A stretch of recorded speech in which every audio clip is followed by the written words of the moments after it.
we are. I'm Tom Osman, and this is Whatever Comes Next, the podcast where I explore the world of underground and independent music making. And on today's episode, I am talking with one half of Kalamazoo, Michigan's noise rock duo Bronson Arm, who are shortly going to be releasing their second album, Casket Schwagg, on Learning Curve Records. And this is cool for me. The second ever episode of the podcast, back, I think, at the end of 2023, was with both Blake Francis Bickel and Garrett Michael Yates. And it is Blake who is joining me on his own this time. And yeah, it's cool for me personally, both that I've got this far, that I can legitimately have people on a second time. And it's cool as well that people like Blake would like to come back a second time and to talk about his forthcoming record. So I am grateful towards Blake for that. And also to Curran at the Chain for organizing this interview. And yeah, the album's coming out on the 9th of May on Learning Curve Records. You can check it out on Bandcamp. There will be links in the description. If you want to follow what's going on with Bronson Arm, the best place to go to is Instagram. You can also get dates of forthcoming shows on Bandcamp and on Spotify. The album is going to be available on CD and on vinyl, as well as digital download. And I think that is all that needs to be said. You can follow me at Tom Osman Sounds on Instagram, Facebook, and Blue Sky. And if you want to check out what I'm doing musically, you can go to tomosmansounds.com. And yeah, look at this fetching t-shirt that I'm wearing if you're watching this on YouTube. I went to go see Stress Positions in Glasgow last night, which is literally down the road from where I live. And they were fantastic. So they are currently on tour at the moment in the UK. They don't have that many shows left. But yeah, if you're in the UK, check out Stress Positions and see if they just happen to be playing a show near you and take the opportunity to go and see them. The whole band was incredible, but I am kind of in love with their vocalist, Stephanie. She was completely electrifying. So there you go. That's just a little Stress Positions plug. It's a, you know, it's a small underground community around here, and it's worth promoting people that deserve to be promoted whenever you get the opportunity. But this episode is about Bronson Arm. And so I'm going to play a clip from the title track, and I'm going to play that in full at the end of the interview. And so for now, there is nothing left to be said. But Blake Bickel of Bronson Arm, take it away.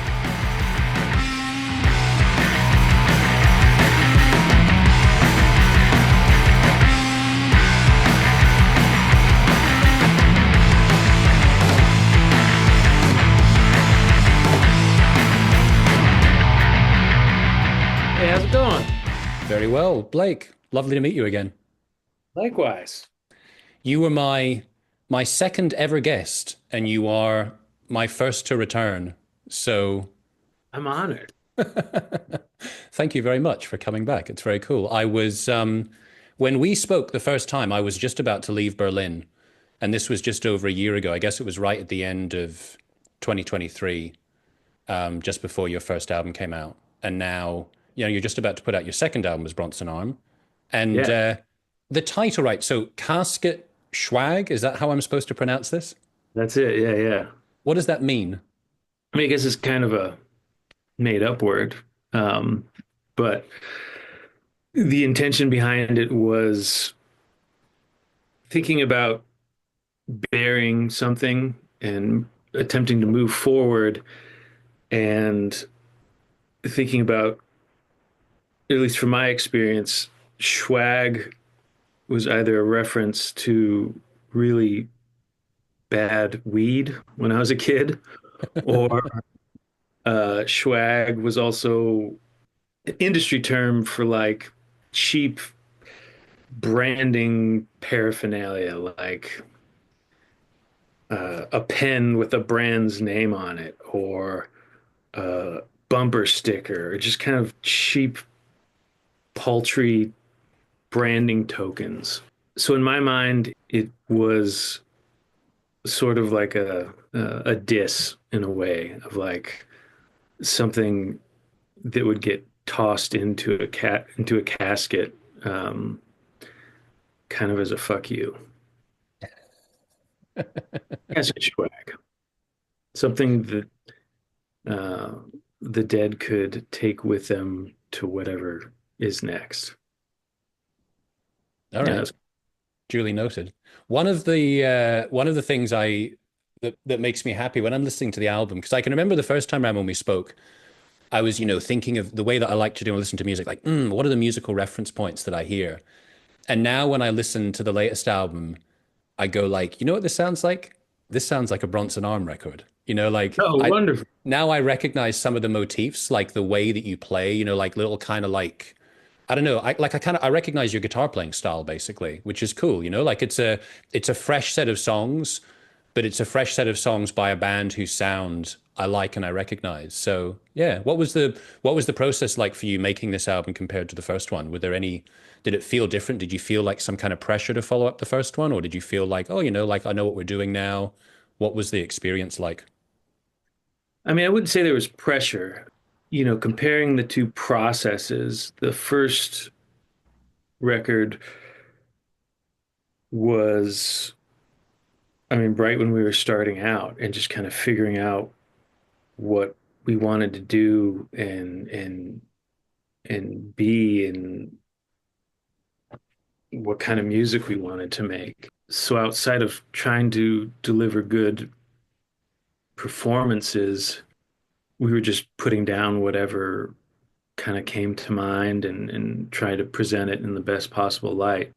So this next the new record, I think one of the big differences is a lot of the material we had an opportunity to play it out a bit before recording Mm. and get comfortable with a lot of it and make subtle changes and get to know the song before recording it. So I guess from that aspect alone, I feel that it's uh, represents us a little more accurately in terms of our comfort level with like that. That's it. That sounds like us and what we want to be putting out there. And are you using all the same gear now that you previously were? I've definitely modified my rig a lot. So you know, I'm still using the same bass head, um, but I have a different cab, an entirely different guitar rig. And then where on the first record, the majority of it, I was playing my guitar using the neck pickup, and then on a pedal board would kind of split the signal into two different guitar paths, and then one to a guitar amp and one to a bass amp. Mm. But this time, I figured out how to kind of mimic even with like Rickenbackers, how they have a Rico sound output, like a I stereo mean, out. I'm kind of familiar with them, but I'm not really familiar with the implications when you're playing them in terms of the sound. Well, I was repairing an old Rickenbacker bass I have and realized how easy it was to do what they implemented on a lot of their instruments, where it's basically a stereo output. So instead of using a traditional instrument cable with just a tip and a sleeve, you have a tip, a ring, and a sleeve. So there's three conductors, and one pickup goes out to each of the signals. So you can kind of split them. And so I can have a box that splits the three conductor wire into two conductor wires. So yeah, I can have one pickup going through a separate channel to a separate amp and another pickup through another a series of pedals and different amp, and it definitely, to my ear, adds a different flavor and a little more definition between the two channels. Are these kind of like particularly innovations that you're thinking about and you're working with because there are the two of you and you're trying to sort of build the sound, or is it just your curiosity to play with the sonics of what you're doing? I mean, definitely more towards the fact that we're just a two piece, and I'm trying to fill as much sound and space, and have interesting things and layers going on. Mm, I'm definitely curious about it, but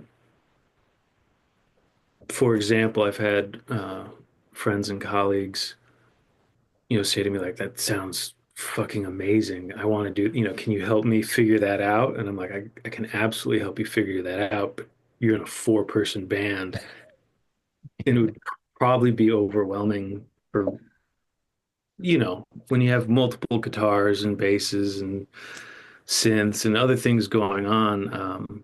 yeah. It works for us because it's okay for me to take up a very large footprint on Mm. the sonic scope. So, um, yeah, I like it. No, I think it's great. You know, as I say, I like the fact that I can recognize your sound, and I think you have a distinctive sound, you know, for various different reasons. There's the songwriting, there's the fact that it is the two of you and the what you're playing, you know, altogether it adds up to something that has its own little unique flavor to it, which I think is really cool. Awesome. Thank you. Yeah, I mean, this is the first band I've played guitar in. So I would definitely say through the creation of the second of this new album that Mm, it definitely, whereas before it was just trying to learn and absorb as much as I could to try to, figure out what my approach to the instrument is. Um, were you a bass player before? yeah, bass and drums. Yeah. So a small but a definite factor in titling the record Casket Schwagg was also me realizing that there was certain things I was leaning on too frequently and wanted to. I felt good about them, of course, but like also like, okay, let me do this thing for this song, but I also want to move forward. Yeah, to draw kind of a line. Yeah, just set a bar for myself to try new things and not fall back on the easy things that pop into mind. Yeah. Thinking about again about the process of recording. So you had I think three guests on the first album. Yeah, By the way, little incidental note. So Ike Turner, your friend who plays on the first album, are you aware that if you go into Discogs and you look at your first album, you look at the credits, they say that Ike Turner is the Ike Turner, even though that Ike Turner died in 2007. So it just amused me that they've been like, I guess it's Ike Turner. that's funny. See if I can correct that. If not, I think it's fine. I remember when talking with my friend how he wanted to be credited, and he was like, "I'll just do Ike Turner." I was like, "There could be some misunderstanding there." He's like, "I don't give a fuck." Yeah, well, you know, on a similar point, I interviewed Richard Johnson from Agoraphobic Nosebleed and Drugs of Faith the other week, and I was telling him that on Discogs, he's listed as having guested on a pop gospel album from 1980, That's which is definitely not him. But there are some funny things, funny connections that are floating around in the interweb. But anyway, all I was going to ask you about was so you had those guests on the first album, and I think you've got Connor Boyle on the last track. Was that the only guest you had this time round? Everything else was played by the two of you on the record? correct. I think we just like the idea of inviting people to collaborate with us. I like the idea of seeing what somebody else would come to mind, from their perspective, what pops into their mind and what what they could add. But and this time around, had reached out to a handful of other friends, but just timing and things just didn't work out. But Mm. was able to get my friend Connor to join and add a bit, and it was fantastic. I mean, he's early to mid 20s, and a local musician around here, and just straight up one of the most intense guitar players I've seen.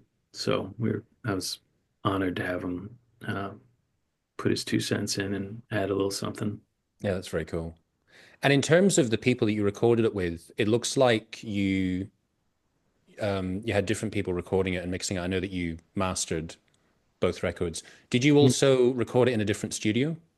Yeah, the first album we did in my basement, and that was an immediate goal of ours was let's let's do it in a real studio, Mm. uh, with a much I've my basement is treated and I've done what I can to make it a enjoyable sounding room, but it's pretty small Mm. and just in addition to that, wanted to have someone else working on it so that I could sit back and relax to a degree and be more present with the performances versus obsessing over meters and all the technical stuff. Yeah. So yeah, that was huge, and definitely now that we've done that, uh, it'll be it'll have to be a unique situation for me to do it all, like, moving forward, because it was much more relaxing, and I definitely felt we were able to be more efficient with our time. Yeah, so we at some point last year, maybe the year before, yeah, it was probably the year before, we met our friend Addison Eilers, who was at the time also playing in a two-piece band. And their approach, at least on a technical side, was almost identical to ours. It was a two-piece. He's playing a baritone guitar. He's got a drummer. He's singing. He rigged up a similar stereo output off his instrument. So we were talking and chatting, and I'm telling him that I do audio mastering and I build pedals. He's like, "Oh yeah, I build pedals. I don't do mastering, but I do recording." So we nerded out immediately and connected, and I knew that he would be well, especially after listening to, we played with them. They blew me away. I bought a copy of the record and took it home and was listening to it, and then hit him up and was like, "Holy fuck, where did you guys record this?" Like in my mind, I was thinking like Chicago or some larger city Mm. outside of Michigan. He's like, "Oh no, I did that in my basement." And I was like, "Well, that's you did a really stellar job, and let's talk." So he was a great asset because I knew he could get a good sound, but also in capturing the sound of the baritone guitar, I think it's a little different. I think Mm. it's easy for a lot of maybe mixing engineers who are used to mixing and recording guitar driven music to want to make it sound like a guitar and, Yeah.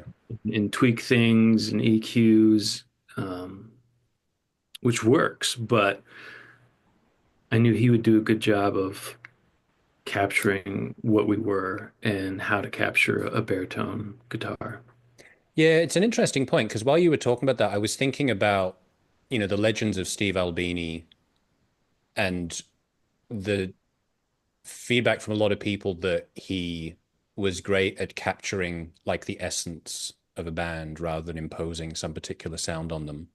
Yeah, And yeah. so that's it's interesting to hear you talk about that. And I was thinking to myself, like I wonder, how much can you kind of steer, or how much can you even be aware of what like the natural sound is that you're playing? Is there such a thing, or is it all in some way going to be led down a particular path? I mean, that's a good question. It's it's a combination of all of it, really. I think, with every step of the process, you're going to be narrowing your options moving forward. Um, but especially in today's, recording and mixing world, you can get pretty crazy with a recorded audio with whatever synthesizers, different filters, samples. You can make whatever. You could make a recorder sound like a searing electric guitar if you wanted to. Um, Yeah, I was interviewing a band recently that have been using kazoos on their records, yeah, and they don't sound like the kind of joke kazoos. Like they sound really cool. totally. Well, yeah. I mean, there's a band I was in a ways back where I would double up the a vocal take with the kazoo just to get that flappy paper driven distortion sound, but mix it down in there so it sounded like a natural distortion off the mic. But you can, yeah, it's fun. It's a blast. I love recording, and I love manipulating sound and doing all that. But yeah, as far as, I mean, there's so many things that can be done. Like I'm a mastering engineer, and a lot of times when I get music, something will maybe sound a little off to me, and I definitely have to check myself because maybe I have an instinct to do what in my head I'm thinking is a corrective thing. Uh, Mm, Oftentimes I just need to check with the band and just say, hey, did you mean, or producer or engineer, did you mean for this to be like this? Because this is what I'm hearing, and just touch base, but circling back to like Albini's approach, I mean, I'm obviously a big fan of that, and I don't think necessarily, I think embellishments are appropriate because even when tracking my guitars and instruments, it's like I know we have great microphones in a nice room with nice equipment, but even after it's recorded, maybe there's little accents that weren't cutting through that I can hear when I'm standing next to my amplifier. You know what I mean? mm. So for example, on our new record, as compared to the first, on the first record, there was a handful of songs where I would grab a totally different guitar and a different amp and rig and kind of do subtle textural melody things behind the main riff. And I didn't do that on this record. I There's a handful of songs where I did double up, but it wasn't in an attempt to add a separate layer, doing a separate thing. It was more Mm, like that one note while I'm doing all this stuff didn't sustain or tickle my mm. ear the way that I know it does when I'm standing right beside it. Yep. Um, so there's, embellishments like that are totally appropriate and fine. But I do agree with Albini that, there's certain production styles that basically become trends that at the time sound, or maybe someone could perceive them as cutting edge new and now and fresh, but you move forward a year and it's yesterday's news, and then Yeah, they get very dated. it just dates it exactly. So Mm, trying to, produce but of course it depends on the band. You know what I mean? Like there's lots of bands that I work with that would utilize a lot of modern and fresh production techniques, and it mm. sounds fucking amazing and it sounds great. It doesn't sound like they're trying to jump on a bandwagon or copy a thing. It's just like a sound that is unique to that era. Yeah. On Um, the topic of your mastering work, so as well as doing this podcast, I also do research for another podcast called Every Album Ever with Mike and Alex, and yeah, they oh yeah, because of course, because they did an episode on the first yeah, Bronson Arm album yeah. as well.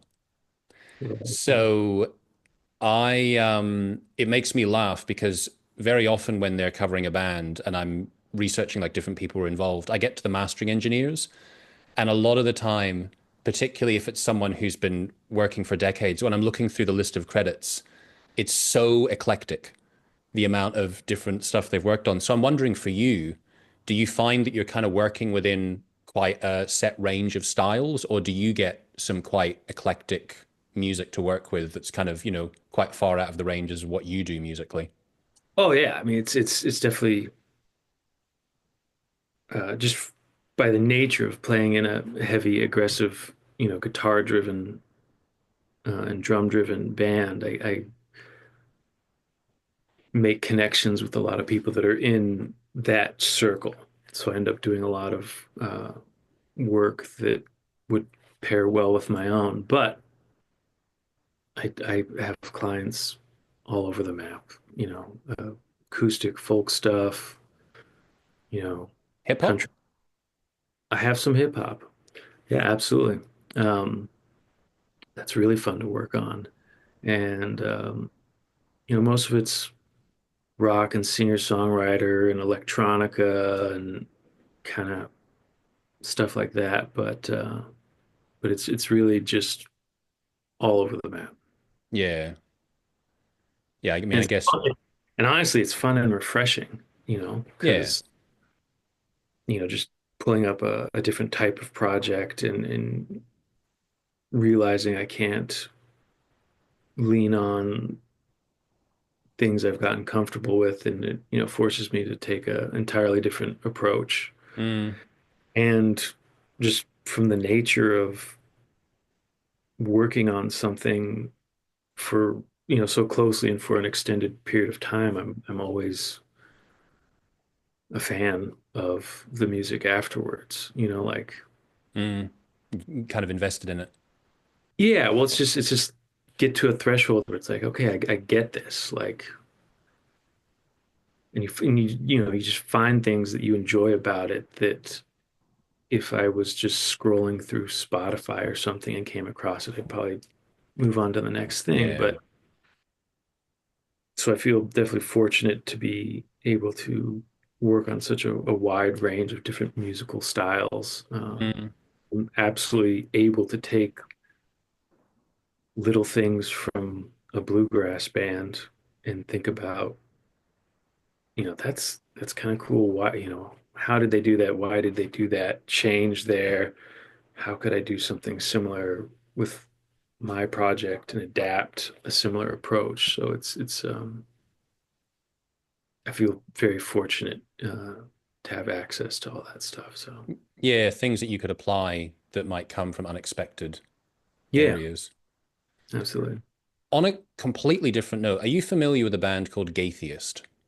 Oh yeah, yeah. I know that. Well, I know those guys. Yeah. So I was curious, like one of the songs, or just the title actually on the latest album made me think about them because you've got the track Flaming Pram, Uh-huh. and Gaytheist have got an album from a few years back called How Long Have I Been on Fire? And it has a pram on fire on the cover. And I thought like, oh, that's interesting. It made me think, is Flaming Pram, is this like a slang, or does this mean something, or it's just the idea of a pram being on fire? For me, it was just trying to think of the most awful, horrible thing I could think of. And for me, that was a helpless child in danger. Um, and for some reason, in my head, the image of a, not just a stroller, but like an old, Victorian era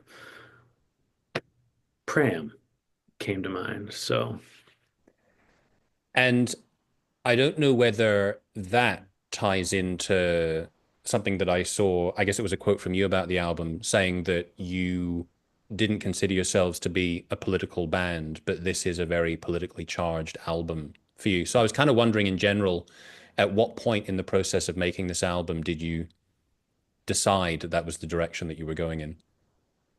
um, that's a good question. Yeah, it we typically, I mean, every song is different, but it's fairly common for me to write the music first. Yeah, and Garrett collaborates with that, of course.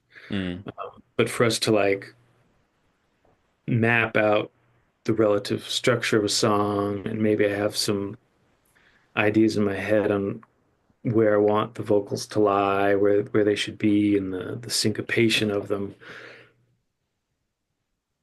But usually I don't actually write the lyrics until I'm absolutely forced to, um, which will be in the studio. And leading up to that, I'll kind of have made up nonsensical words as we're playing out.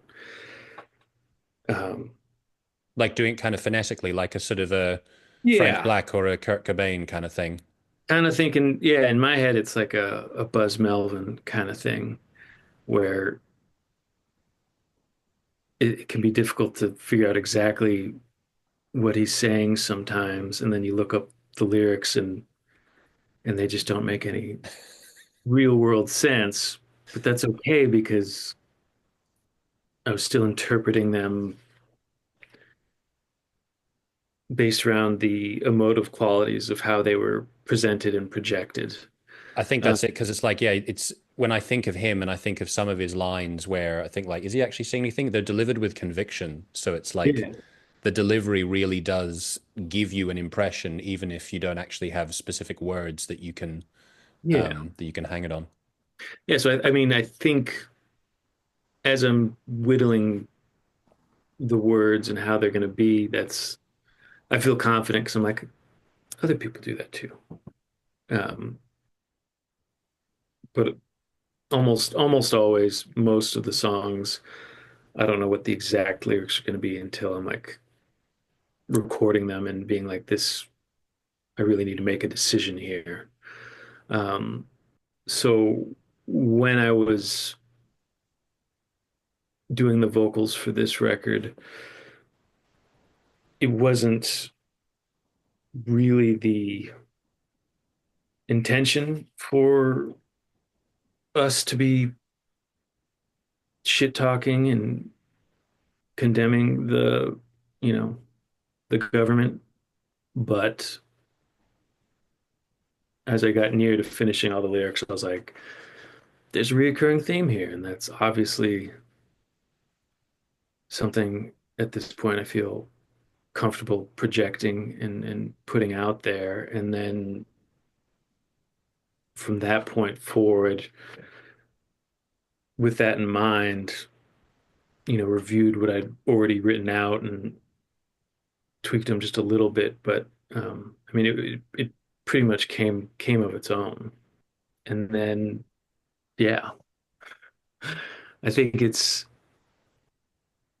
it feels tough to take such a definitive stance on things because so many things, at least myself, my bandmate, and a lot of people in our musical and extended communities feel that we're absolutely not happy with our current situation with the government in the Mm. U.S.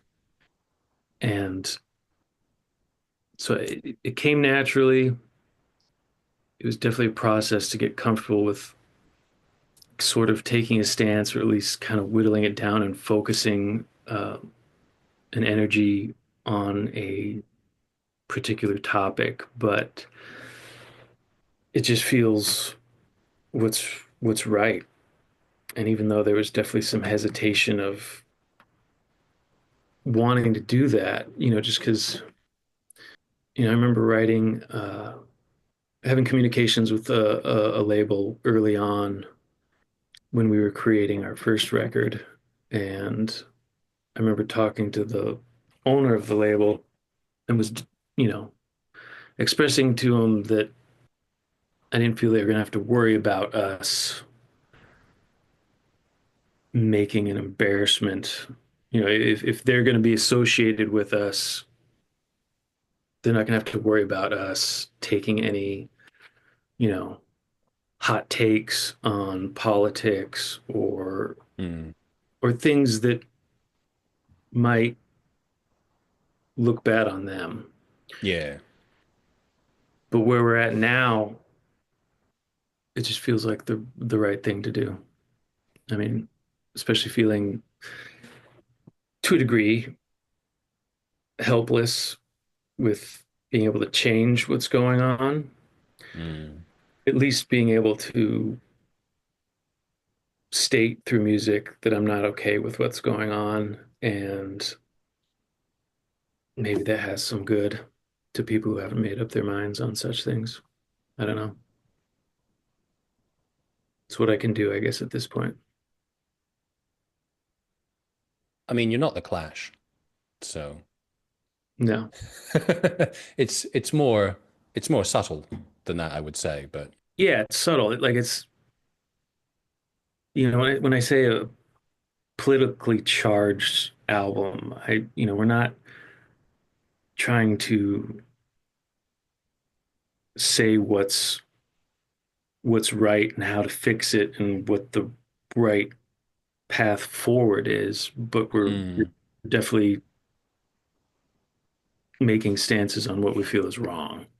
yeah, I figured that's a natural first step. And it's not necessarily like a statement of like, this is what we're going to do moving forward. It's just what feels right now. yeah, well, that makes sense. I've got a question. Well, I've got a couple of questions which are a little bit philosophical about noise. Because I just finished reading a book about noise and it was very philosophical. It was a little bit highbrow, actually. I was like struggling. I had to read it very slowly. There was a lot of talk about Baudrillard and Derrida and Foucault. And I'm like, I just wanted to read about swans and White House and Merzbow. But something I've been thinking about recently, and I've asked a couple of other people about this.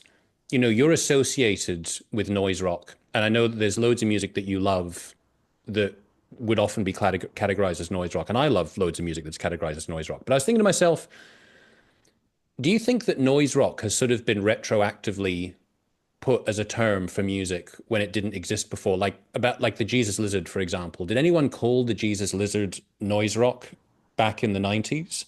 Or are we now going, oh yeah, they're a noise rock band? I think I mean, my opinion would be that it's a retroactive thing. I remember listening to the Jesus Lizard when I was in, like early high school, and in my mind, immediately just lumped it into a flavor of, what Nirvana and the Melvins and of, a lot of that thing, for Yep. lack of a better term, the grunge type scene.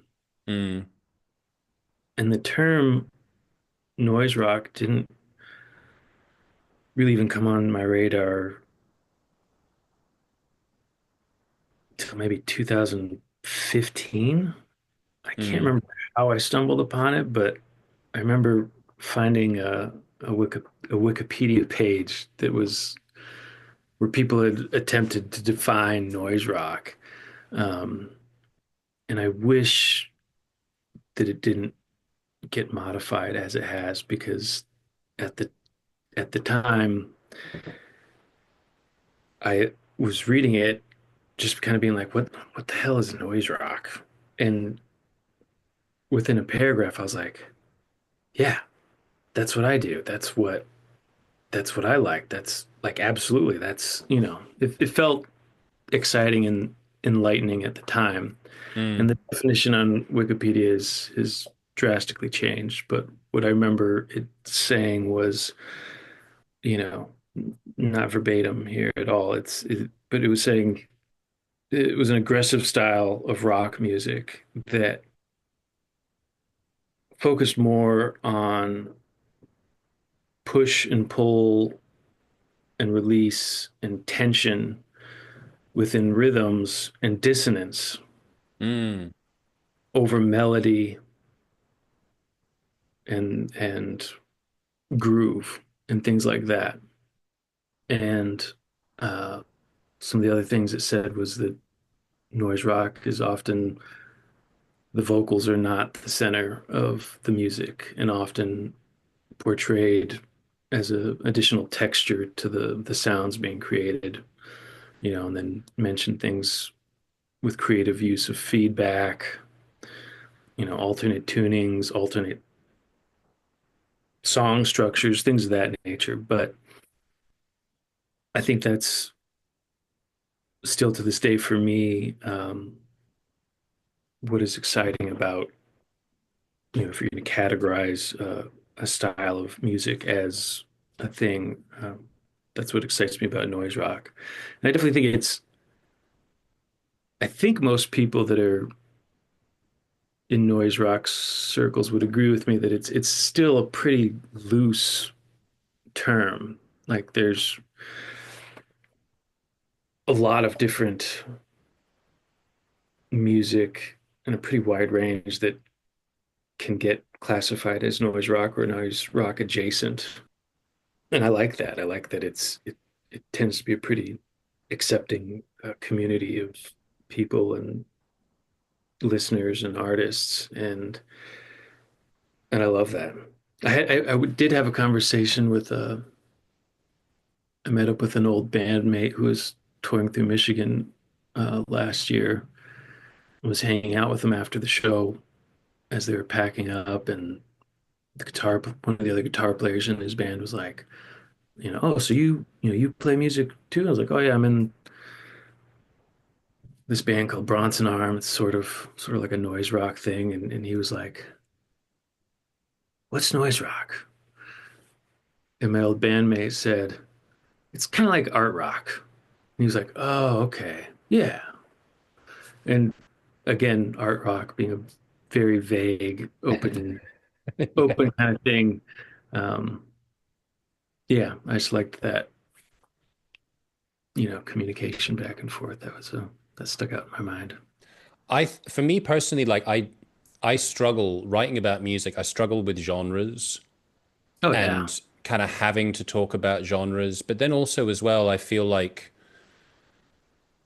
genres should genre terms really should just be kind of like a convenient way that you can sort of understand how different things might be somewhat in the same realm. yeah. I think my friend Conan Neutron says it a fair amount. I really like his take on it, and he says that genres are for record stores because you have to categorize them loosely into a thing, but outside of the record store, they really don't have any value. Yeah. But yeah, I love noise rock. I mean, it's definitely interesting because we're in the Midwest. We're based out of Kalamazoo, Michigan, and we have Detroit 3 hours from us. We have Chicago 3 hours from us. We have Grand Rapids, which is also in Michigan, about 45 minutes north of us. But when we play shows, a lot of times in Michigan, promoters or bookers, venues don't exactly know what to do with us, which can be at times a drag.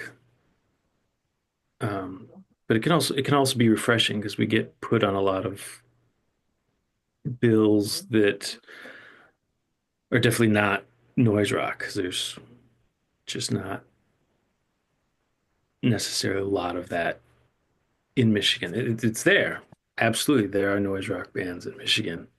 But we get put on a lot of metal bills and stoner rock bills, and those are all things I feel we have elements of and if incorporated into what we do.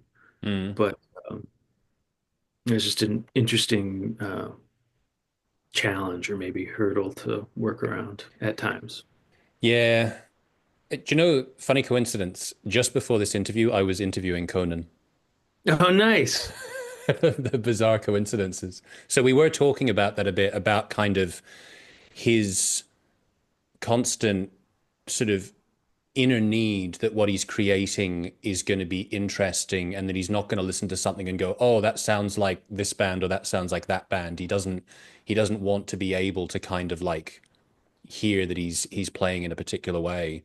Yeah. Which is a great impulse to have, but like to your point, I understand that from a sort of, being easily categorizable for someone that wants to put you on a bill, it doesn't necessarily work in your favor, even if for a lot of people who listen to it and go like, oh, this is great. This is something different. Yeah. Yeah. Again, it can work toward advantage at times just because when we play with a band that is part of a different subgenre that there can be cross pollination there, and Yeah. people experience something a little different, which is a fucking great thing. But yeah, I guess the downside is certain venues just again don't know where to put us. Yeah.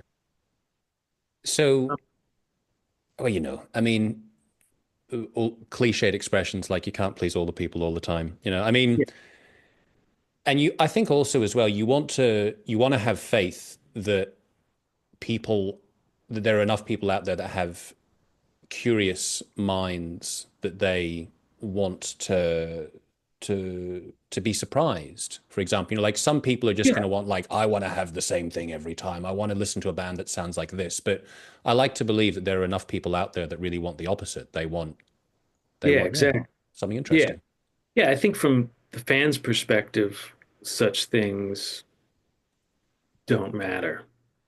I Yeah. guess back to again, like what Conan had said, that when it's business involved, things like genre names are gonna come into play. Yeah. How they move forward and deal with business stuff. So Yeah. Thinking about the release of the album, it's going to be coming out on Learning Curve Records again. Is that right? That's the album, that's the label the first album came out on. And it's coming out on May the 9th. correct. I like what you're doing with your videos as well, by the way. You've got like a tone to your videos that fits the mood of the music, which I think is cool. And we try to just have fun and experiment and just see Yeah. what I mean, because it's just another artistic expression. And I think the art of video making is like all art, where maybe you finish it and you're like, this one's people are gonna fucking love this, and then they don't. And the one you didn't know if people were gonna like or you personally feel on the fence about ends up being one that people respond to really Mm. well. So it's it's really fun to make videos. I enjoy it a lot. If you know, definitely continue to look forward to making them as we go and have time to do such things, but they're fun. Yeah. Yeah, it's a cool extra creative element to have that you can play with. In terms of, dates that you've got announced at the moment or dates that you're going to announce, where in general is the best place for people to follow updates of the band? Probably Instagram. We're most active on Instagram. We'll probably eventually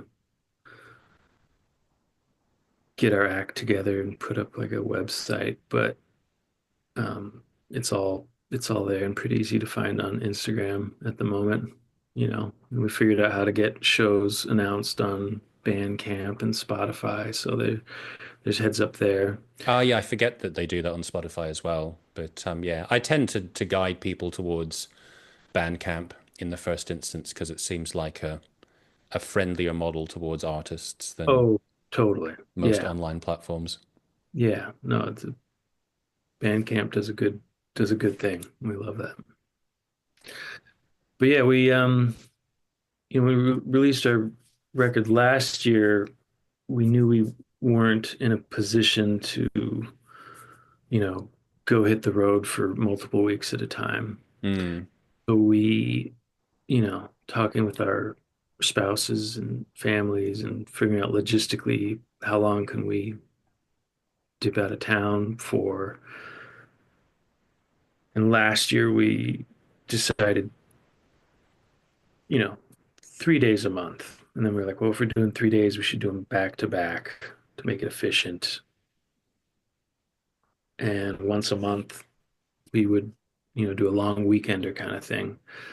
And then this time around, we're attempting to continue that. But in addition, put together a week and a half long tour, which we started trying to shoot for June, and then life got threw us some obstacles, so we're pushing it back to the fall. But we will be, it's pretty easiest to do those weekend or 3 day run kind of things in whatever a 500-mile circumference around Mm. us, but obviously want to go past those boundaries and get to entirely new places. So we're working on that. It's Yeah, gonna happen. you have some long distances in the US. Yeah, yeah. And now thinking about what gas prices are going to do in the next 5 months is terrifying. Mm. But we every time we've done a handful of runs that were pretty far out there. Last year we played a festival in Savannah, Georgia, that made sense to do because they were going to reasonably compensate us, but also didn't make sense to drive 2 days down to a gig. So, pick up some dates on the way there and back. And last fall, we did a week and a half long tour with our friends in the band. Something is Waiting. And a good portion of it was in our, Midwest region, but definitely was able to expand out and hit cities and towns and states we hadn't hit before. Yeah. And knock on wood, so far every time we've done such things, we come out on top. I wouldn't necessarily say making big money or anything, especially if you consider all the time and effort that all goes into it. But for us, makes it absolutely worthwhile and gives us motivation to keep pushing it. Yeah. Well, Blake, I'm delighted that you have a new record coming out. I really like it, so I hope it gets the reception that it deserves. And yeah, thanks again for joining me. It's good to see you again. Yeah, have a good one, Tom. Cheers, Blake.